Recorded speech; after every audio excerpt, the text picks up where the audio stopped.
23개 주요 대학 입학사정관과 함께하는 학생부 종합전형 특집. 오늘 첫 번째 만나볼 대학은 중앙대학교입니다.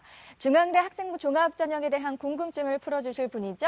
차정민 중앙대 선임 입학사정관을 모셨습니다. 안녕하세요. 네, 안녕하십니까. 네, 중앙대학교 선임 입학사정관 차정민입니다. 네, 반갑습니다, 선생님. 오늘 중앙대 진학을 목표로 하는 많은 학생들이 지금 시청하고 있을 것 같은데요. 중앙대가 선호하고 원하는 학생상은 어떤 건가요? 네, 저희가 좋아하는 학생상은 먼저 호기심이 있어야 됩니다. 그리고 그 호기심을 바탕으로 도전하는 그런 경험을 즐겨야 되고요. 그리고 마지막으로 이제 성과가 있어야 되는데 중요한 것은 그 과정입니다. 그 과정에서 본인이 정말 좋아서 그리고 또 진심으로 또 다른 사람들과 협력하면서 이런 활동들을 할 수 있는 그런 인재들을 저희가 원하고 있습니다. 그렇군요. 오늘 중앙대 진학을 목표하는 학생들 집중해 주시고요. 자, 본격적으로 2019학년도 중앙대의 학생부 종합전형의 특징을 살펴보도록 하겠습니다. 차정민 입학사정관님께서 중앙대 학생부 종합전형의 특징을 3가지 키워드로 정리해 주셨거든요. 설명 부탁드릴게요. 네, 첫 번째는 전공 적합성과 통합 역량이고요. 두 번째는 의학부와 체육교육과, 세 번째는 학교장 추천 전형의 신설이라고 볼 수 있습니다. 네, 키워드가 공개됐는데요. 자, 선생님 하나하나 자세하게 설명해 주세요. 네, 먼저 첫 번째 키워드는 전공 적합성과 통합 역량입니다. 중앙대학교의 학생부 종합 전형은 아시다시피 다빈치형 인재 전형과 탐구형 인재 전형으로 구분이 되어 있습니다. 물론 이제 두 가지 전형을 모두 지원하시는 것도 저희는 뭐 괜찮습니다만 두 가지 전형 중에서 하나를 한다면 그 차이를 알고 정확하게 어떤 지점에서 본인한테 유리한지 불리한지를 잘 파악을 하시면 좋은데요. 그 중에서 이제 탐구형 인재 전형은 전공 적합성, 그리고 다빈치형 인재 전형은 통합 역량을 평가하기 때문에 두 가지의 차이를 잘 아는 것이 중요합니다. 네, 중앙대를 희망하는 많은 학생들이 가장 많이 하는 질문이 제 학생부는 다빈치형 인재 전형에 적합한가요? 아니면 탐구형 인재 전형에 적합한가요? 이런 질문을 가장 많이 궁금해 하더라고요. 우리 학생들이 더 이상 선생님 헷갈려하지 않도록 이들 전형의 차이점과 그리고 서류 평가 방식에 대해서 좀 자세하게 설명 부탁드릴게요. 네, 그림을 보면서 말씀을 드릴 텐데요. 다빈치형 인재 전형과 탐구형 인재 전형은 5가지 평가 요소가 있습니다. 근데 4가지 평가 요소는 동일합니다만 한 가지 탐구 역량과 학업 역량 발전 가능성 인성은 같습니다만 다빈치형 인재 전형에서는 통합 역량이 20%, 그리고 탐구형 인재 전형에서는 전공 적합성이 30%로 각각 반영 비율이 다르고 평가 요소가 다릅니다. 다빈치형 인재 전형에서는 각 평가 영역을 20%씩 균등하게 반영함으로써 고등학교 생활에서 고교와 비교과 활동의 성과가 균형적인 학생들을 선발을 하고자 하는 것이고요. 다양한 분야에 관심이 많거나 학교 생활 전반에서 골고루 우수한 역량을 보이는 학생들도 다빈치형 인재 전형에서 좋은 평가를 받을 수 있습니다. 반면에 탐구형 인재 전형의 경우에는 탐구 역량과 전공 적합성이 각각 30%로 다른 평가에 비해서 상대적으로 높은 비중을 차지하고 있습니다. 그래서 탐구 역량의 성과가 우수하거나 전공 적합성이 우수한 학생들한테 유리한 전형입니다. 한마디로 말씀드리면 전공 적합성은 본인이 좋아하는 역량에 대해서 깊이 있게 탐구했던 경험이라면 다빈치의 통합 역량은 두루두루 넓게 그 범위를 넓혀간 학생이라고 보시면 되겠습니다. 네, 계속해서 두 번째 키워드도 소개해 주시죠. 네, 두 번째 키워드는 체육교육과와 이제 의학부라고 볼 수 있는데요. 이 두 가지 학과에 대해서 많은 학생들이 선호하고 또 좋아했는데 그에 비해서는 선발하는 인원이 좀 적었습니다. 근데 올해 그 학부의 요청 또 학생들의 요청에 따라서 의학부의 인원도 대폭 늘려서 16명, 그리고 학생부 다빈치형 인재 전형의 체육교육과도 인원을 15명으로 해서 문호를 상당히 넓혔다고 보시면 되겠습니다. 네. 자, 의학부와 체육교육과를 희망하던 학생들에게는 굉장한 희소식이 될 것 같은데요. 더불어서 중앙대 학생부 종합 전형 중에 하나죠. 소프트웨어 인재 전형도 굉장히 궁금합니다. 소프트웨어 인재 전형에 대한 자세한 설명도 부탁드리고요. 또 선택사항이죠. 소프트웨어 역량 입증 서류에 대해서도 선생님 알려주세요. 네. 소프트웨어 인재 전형은 특별한 전형은 아니고요. 탐구형 인재 전형이랑 동일하다고 보시면 되는데 다만 모집하는 단과대학은 이제 소프트웨어 학부에 한한다고 보시면 되겠고요. 저희가 원하는 이제 소프트웨어 역량의 경우에는 소프트웨어 학부에 입학을 하기 이전에 어떤 뭐 많은 지식을 알아야 된다든지 아니면 관련된 자격증을 많이 따야 되는 그런 특기자 전형이 아니라는 것이죠. 전공 수업을 듣고 이해하는 데 필요한 기초적인 수학이나 과학적인 기초 소양들 또 잠재력들이 필요하다는 것이고요. 반드시 뭐 자격증, 코딩 작업, 뭐 앱 개발 이런 것들이 필요한 것이 아니라 뭐 수학이라든지 관련된 뭐 물리라든지 그런 교과목도 잘해도 되고요. 아니면 뭐 관련된 그 컴퓨터와 관련된 동아리 활동들이라든지 정보교과에서 했던 작업들이 있습니다. 그래서 그런 부분들을 소프트웨어 역량 입증 서류라는 것으로 5매를 제출을 하실 수 있습니다. 그래서 뭐 정보교과에서 했던 수행평가의 내용들 또는 동아리에서 했던 소프트웨어와 관련된 내용들 또는 그것이 없다 하더라도 내가 수학을 좋아한다, 수학을 잘한다고 했을 때 수학과 관련된 흥미 있는 내용들을 저희한테 작성을 해서 제출을 하시면 됩니다. 네. 네, 소프트웨어 포트폴리오라고 생각하면 되겠군요. 네, 그렇게 생각하시면 네. 될 것 같습니다. 자, 계속해서 마지막 키워드도 설명 부탁드릴게요. 네, 세 번째 키워드는 학교장 추천 신설인데요. 학교장 추천 전형은 사실은 학생부 종합 전형은 엄밀히 말하면 아닙니다. 근데 학생부 교과 전형이긴 합니다만 서류 평가가 40%가 들어가고 정량 평가로 학생부 교과가 60%가 들어간다는 점에서 오늘 소개를 드리는 것이고요.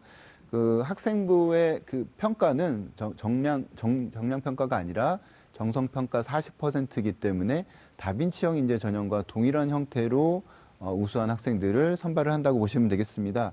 그래서 내신 성적이 상당히 좋으면서도 학교에서 우수한 활동들을 한 학생들이 이런 학교장 추천 전형을 통해서 중앙대학교에 들어올 수 있다는 점을 말씀을 드리고 싶습니다. 네, 키워드를 자세하게 설명해 주셨는데요.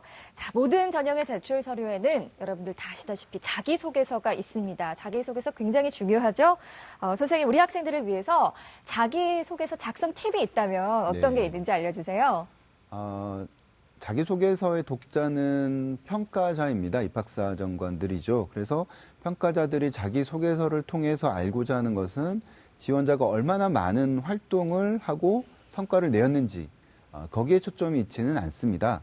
고등학교 과정에서 어떤 그 사람으로 성장을 했고 역량을 갖추었는지 또 그 과정 속에서 어떤 생각을 하는지를 저희한테 들려주시면 좋겠습니다. 자꾸만 학생들이 어떤 스펙이 있다, 또 학생부가 나는 몇 장이다, 이걸로 자꾸만 승부를 하는 경향이 있는데 그런 부분이 아닌 거죠. 예를 들면 A 학생은 자소서에다가 저는 이런 활동을 했습니다. 그래서 이런 성과를 냈습니다. 라는 이제 결과 위주로 하는 학생이 있을 수 있고 B 학생의 경우에는 평소에 논리적으로 말하고 듣고 생각하는 내용이 좀 부족해서 토론 대회를 참가하게 되는데 그 토론 대회를 준비하는 과정에서 이러이러한 저런 어려움이 있었지만 나는 이런 어려움들을 어떻게 극복을 했다. 그래서 뭐 관련된 도서 활동을 했다든지 독서 활동을 했다든지 또 토론과 관련된 그 활동들을 한다든지 그런 식으로 논리적 사고를 키우게 됐다라는 그 과정이 잘 드러나는 학생들이 좋은 자기소개서를 쓰는 학생들이다라고 볼 수 있겠고요. 학생부는 학생부를 통해서 기재되어 있는 활동의 비하인드 스토리가 바로 자기소개서라고 볼 수 있습니다. 그래서 학생부는 교사 선생님들이 써주신 내용들이라면 그 많은 내용들 중에서 본인이 선택한 내용들이 어떤 내용인지 그것들을 저희한테 제시를 하는 것이 자기소개서라고 볼 수 있겠습니다. 그래서 고등학교 생활을 과정 중심으로 잘 정리를 하시고 그중에서 어떤 역할을 맡았는지 어떤 활동에서 무엇을 느꼈는지를 작성을 하시면 자기소개서로 좋은 평가를 받을 수 있다고 생각합니다. 네. 결과 중심보다는 그 결과를 얻기까지의 과정 중에 본인만의 이야기를 담는 것이 중요하다고 말씀을 해주셨습니다.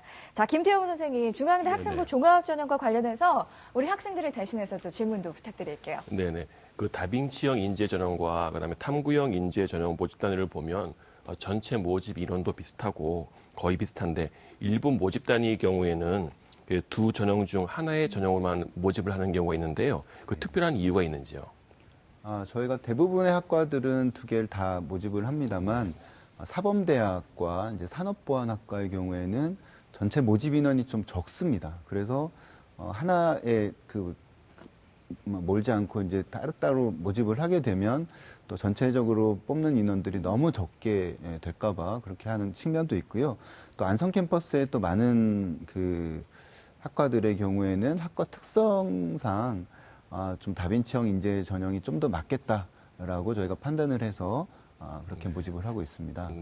네. 윤상현 선생님께서도 질문해 주시죠. 예, 저는 중앙대 그 면접과 관련해서 좀 질문을 드리고 싶은데 다빈치형 이제 탐구형 두 전형 모두가 이제 2단계 면접 비율이 30%인데요. 그 면접에 의해서 뒤바뀌는 비율도 좀 궁금하고요. 그다음에 이제 중앙대는 두 전형 모두가 제출 서류 확인 면접인데 이 제출 서류 확인 면접이다 보면 학생들이 가지고 있는 그 학생부 기록 내용이 전부 다 다르잖아요. 그러면 이제 드러나는 또 역량도 더 다를 테고 그때 이제 질문할 때 면접 그 교수님들이 골고루 이렇게 역량별로 질문을 하는지 아니면 학생의 특징에 따라서 좀 다르게 질문이 되는지 만약에 이제 다르게 질문이 된다면 이 경우에 이제 공통된 질문이 아니다 보니까 어떤 평가라든가 또 변별이라든가 이런 부분은 좀 어떻게 이루어지는지 이게 좀 궁금합니다. 네, 일단 서류 평가를 통해서 이제 2단계 면접을 하게 되는데 면접 비율이 30%이고 실제로 1단계에서 합격한 학생의 1배수 정도 중에서 한 70%는 그대로 성적이 유지가 됩니다만 대체로 한 20-30% 정도는 성적들이 조금 바뀌는 경우가 발생을 합니다. 근데 중요한 거는 이제 최초 합격은 아니거든요. 요즘에 충원율이 높고 거의 한 100% 육박을 하다 보니까 저희도 평가함에 있어서 그 1배수를 몇 명을 어떻게 뽑는지도 중요하지만 사실상 2배수 또 3배수에 있는 그 학생들을 많이 보기 때문에 최초 합격에 얼마나 뒤바뀌는지가 중요하다기보다는 그 밑에 있는 학생들끼리의 그 촘촘한 그 성적대를 어떻게 좀 판별하는지 그 부분을 좀 더 신경을 쓰고 있다고 보시면 되겠고요. 제출 서류 확인 면접이기 때문에 저희가 어느 정도는 뭐 가이드라인이 있고 교수님들이 적절하게 평가는 합니다만 학생에 따라서 서류에서 확인해야 될 부분들이 조금씩 다르기 때문에 동일한 영역을 또 골고루 질문을 하지는 못하는 것은 있습니다. 그렇지만 저희 전공 적합성을 비롯해서 여러 가지 이 세 가지 평가 요소가 있기 때문에 그 평가 요소는 골고루 하는 편이고요. 또 학생은 이제 자소서나 학생부에서 또 저희가 서류에서 좋은 점수를 받았던 부분이 있으면 그 부분을 또 높이 평가하기 위해서는 거기서 집중적으로 그 질문을 해야 되는 경우가 있습니다. 그래서 그런 부분은 뭐 특별히 문제시 될 부분은 아니라고 생각은 하고 있습니다. 네. 네, 지금까지 2019학년도 중앙대학교의 학생부 종합전형의 특징을 키워드로 살펴봤습니다. 그럼 다시 한번 정리해보죠.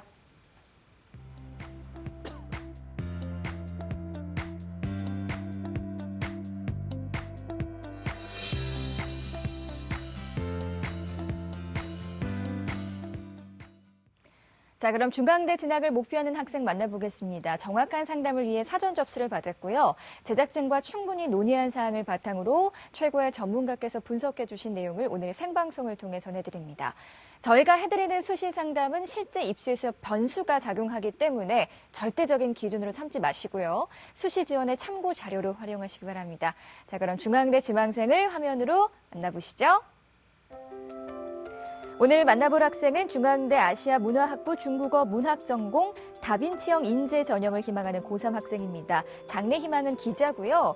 1, 2학년 내신 주요교과 평균 3.16 등급, 6월 모의고사 국어 수학 탐구 평균 4.5 등급입니다. 전화 연결해 볼게요. 안녕하세요. 네, 안녕하세요. 네, 간단히 자기소개 부탁드릴게요. 네, 저는 중앙대학교 아시아문화학부 중국어문학에 진학하여 기자가 되고 싶은 인문계 고3 학생입니다. 반갑습니다. 우리 친구 오늘 입학사정관님 앞에 나와 계시거든요. 15초 동안 시간 드릴 테니까 멋지게 한번 자기 PR 해보죠. 자, 시작. 네, 저는 중앙대학교 중국어 전공으로 이제 기자가 되기 위한 차별점을 두어서 국제부 기자가 되고 싶어 합니다. 여기까지 알겠습니다. 우리 차정희 선생님께서 귀를 쫑긋하고 듣고 계셨는데요. 자, 선생님, 우리 학생이 아시아 문화학부 중국어 문학전공 다빈치형 인재 전형 희망하고 있습니다. 희망 전형에 대해서 먼저 설명 부탁드릴게요. 네, 다빈치형 인재 전형에 아시아 문학부 중국어 문학 전공을 희망을 하고 있습니다. 모집 인원은 4명이고요. 전년도 경쟁률은 14.75대 1이었습니다. 올해가 달라진 점은 작년에는 아시아 문화학부로 전체로 모집을 했는데 올해는 중국어 쪽과 일본어 쪽과 이제 달라졌기 때문에 경쟁률은 조금 차이가 날 수 있다는 점이고요. 1단계는 3에서 4배수인데 아시아 문학부의 경우에는 4배수를 선발하고 서류로 100% 봅니다. 2단계는 서류가 70%고 면접이 30%가 되는 것이고요. 수능 최저학력 기준은 없습니다. 네, 희망 전형에 대해서 자세히 살펴봤고요. 자, 현재까지 우리 친구의 준비 사항은 어떨지도 알아보도록 하겠습니다. 김태용 선생님, 먼저 내신과 네. 모의고사 성적 자세히 살펴주시죠. 네, 일단 우리 학생의 교과 성적을 먼저 살펴보겠습니다. 먼저 주요 교과 내신 성적 추이를 살펴보면 국어가 1등급, 4등급, 1등급, 3등급으로 등락을 하고 있고 평균은 2.25등급이 되겠습니다.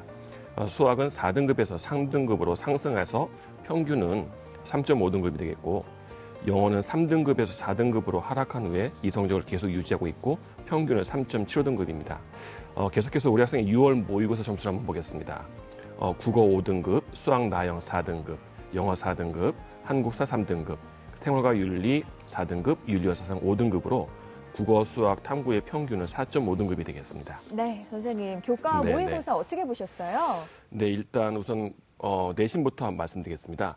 전반적으로 우리 학생이 최우선으로 희망하는 중앙대학교 아시아문화학부 같은 경우에는 다빈치 인재 전형으로 2등급 대 초반 정도까지 학생들이 주로 많이 합격한 것으로 대충 파악을 하고 있습니다. 우리 학생의 경우에는 국수, 영사, 내신이 한 3.16 정도 되기 때문에 이 합격생들에 비해서 한 1등급 정도 부족하지 않나라고 판단을 하고 있고요.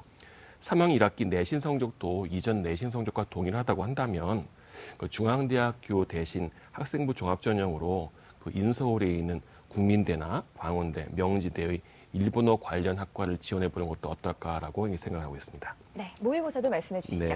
네, 모의고사 성적 같은 경우에 6월 모의고사 국수탐의 등급 평균이 4.5등급 정도 되겠습니다. 4월 모의고사와 6월 모의고사를 비교를 해보면 국어가 2등급에서 5등급으로 대폭 하락을 했고요.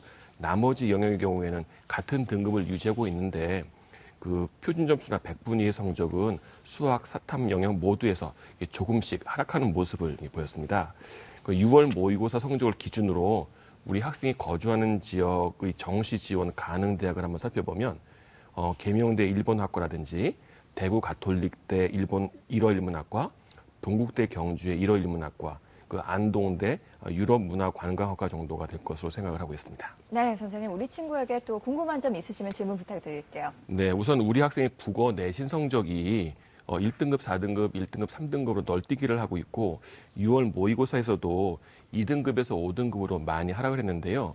이 국어의 어느 부분에서 가장 어려움을 느끼고 있고 그 국어 성적이 하락한 이유가 뭐라고 지금 생각을 하고 계신가요? 네, 저는 우선 그 평가 모의고사를 볼 때 항상 비문학이나 문학에 항상 집중해서 연습을 했었는데 그 뜬금없이 화법과 작문 파트에서 조금 많이 틀렸고요. 그 다음에 비문학도 중요 3점짜리도 많이 틀려서 그렇게 점수가 많이 낮아진 것 같습니다. 네. 우리 학생 같은 경우는 내신 성적이 1, 3등급으로 국어가 널뛰기하고 있고 그 교과 세특을 보니까 비문학에 관심을 가져서 교내 방과 후 수업에 비문학 수업을 들은 내용이 나오는데요. 이걸로 봐서 우리 학생이 비문학에 어려움을 좀 느끼는 게 아닌가라고 해서 질문을 해봤고요. 일단 우리 학생의 성적 같은 경우에는 지금부터 조금만 노력하면 성적 향상이 굉장히 많이 이루어지는 이러한 성적대에 있습니다.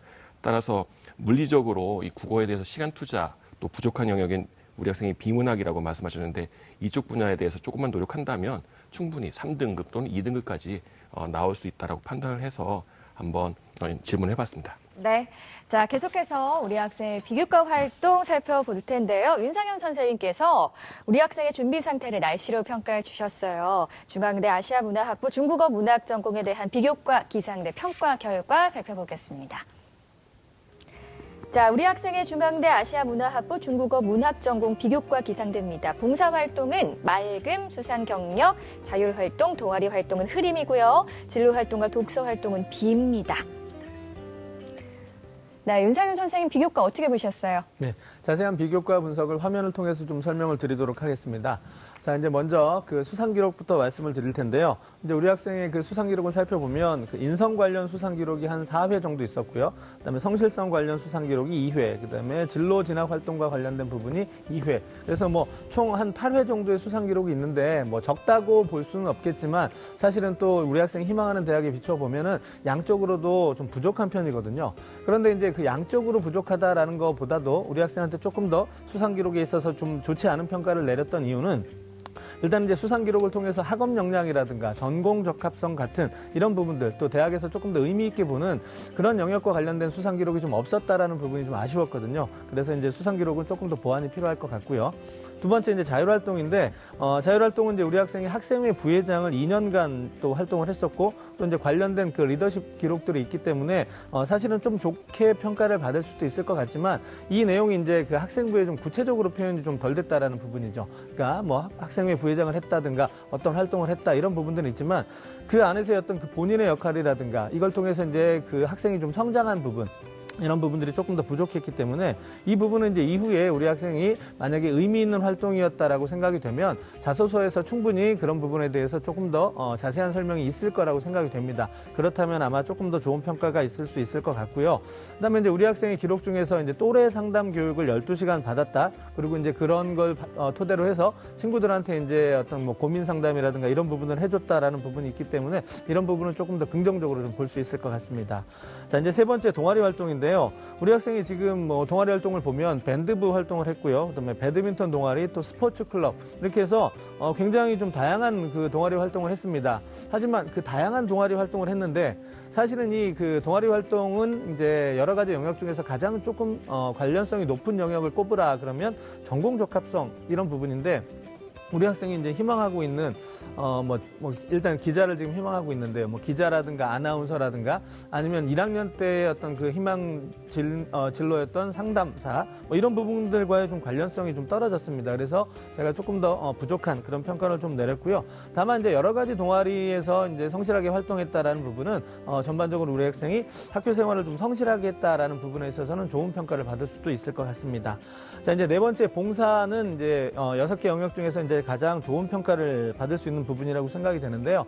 우리 학생이 이제 봉사활동 시수가 좀 많습니다. 그래서 양적으로 봤을 때 봉사활동을 좀 많이 했다 이런 느낌이 드는데 물론 이제 양적으로 많이 했다라고 해서 좋은 평가를 받을 수는 없죠. 근데 그 중에서 보면 우리 학생이 그 청소년 학습 지도와 관련된 부분들을 1학년 때 또 2학년 때까지 꾸준하게 이어오고 있는 모습 이런 모습들은 사실 긍정적인 평가를 줄 만하다라고 생각이 되고요. 그다음에 이제 총 시수 중에서 좀 많은 시수를 차지하고 있던 부분이 학교 주도의 봉사활동이었습니다. 이제 뭐 학교 주도의 봉사활동이라는 부분은 학교 계획에 의해서 이루어지기 때문에 우리 학생의 어떤 개인적인 역량을 좀 보여줄 수 있는 부분은 아니라는 점이 조금 아쉽기는 하지만 물론 이제 그렇다고 해서 뭐 폄하되거나 그러진 않습니다. 또 우리 학생은 학교 주도의 그 활동이지만 담임쌤의 의견이나 이런 부분들에 있어서 매우 또 성실하게 그런 활동들을 해나갔다라는 부분이 있기 때문에 좀 좋은 평가를 받을 수 있을 것 같고요. 3학년 때도 뭐 지금 시간이 얼마 남지 않았지만 꾸준하게 아마 그 청소년 관련 학습 지도 활동은 좀 이어갔으면 조금 더 진정성 면에서 좋은 평가를 받을 수 있을 거다라고 생각이 되고요. 네. 이제 마지막 두 활동인데요.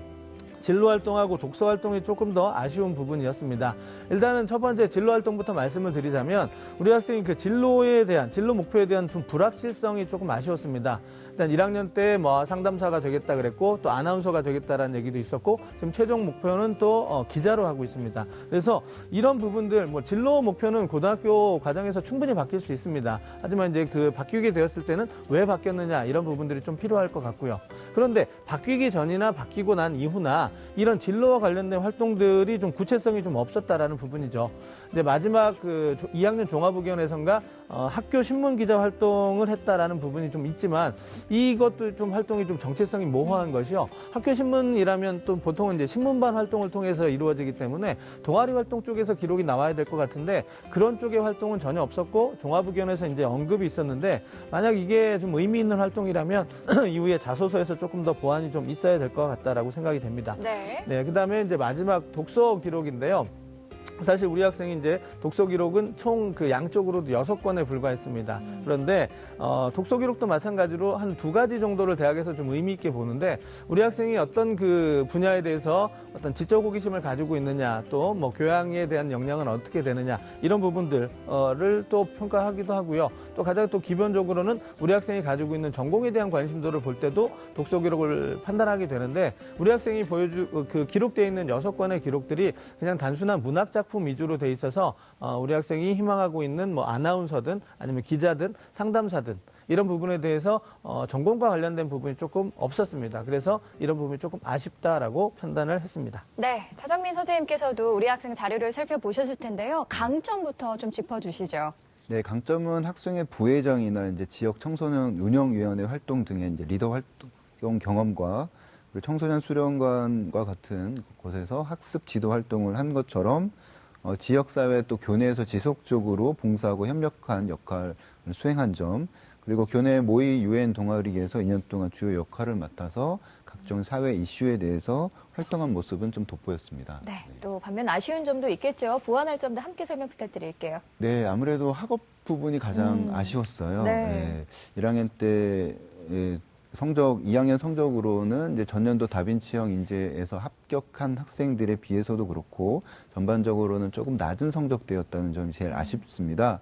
중국어 교육과 과정과 관련돼서도 뭐 이수를 안 했을 수도 있지만 당연히 그 외에 이제 외국어라든지 또 영어, 일본어에서도 특별히 어학과 관련된 장점을 좀 보이지 못했던 그런 부분들이 좀 아쉬웠다고 볼 수 있겠습니다. 네, 네.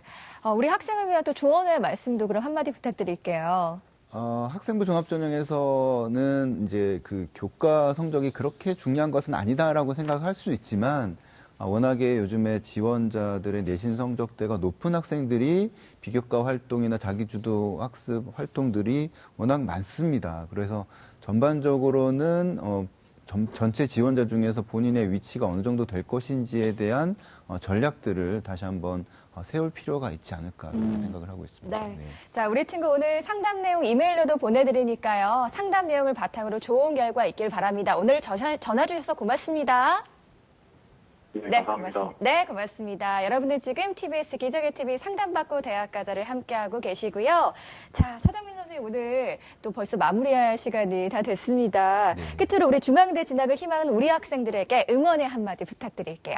네, 중앙대학교는 또 많은 자료들을 공개를 하고 있습니다. 다음 주에는 학생부 종합전형 가이드북이 또 나올 예정입니다. 각 학교별로도 인쇄본이 나가지만 또 입학처 홈페이지를 통해서도 얻을 수 있기 때문에 무엇보다도 학교에 대해서 또 전형에 대해서 또 전공에 대해서 분석을 하고 또 읽어보고 그런 작업들이 많이 필요하지 않을까 그렇게 생각을 합니다. 네. 화이팅입니다. 네. 오늘 나와주셔서 고맙습니다. 네, 감사합니다. 자, 지금까지 2019학년도 중앙대학교 학생부 종합전형에 대해서 알아봤습니다. 그럼 중앙대학교 학생부 종합전형의 주요 내용들 다시 한번 살펴보시죠.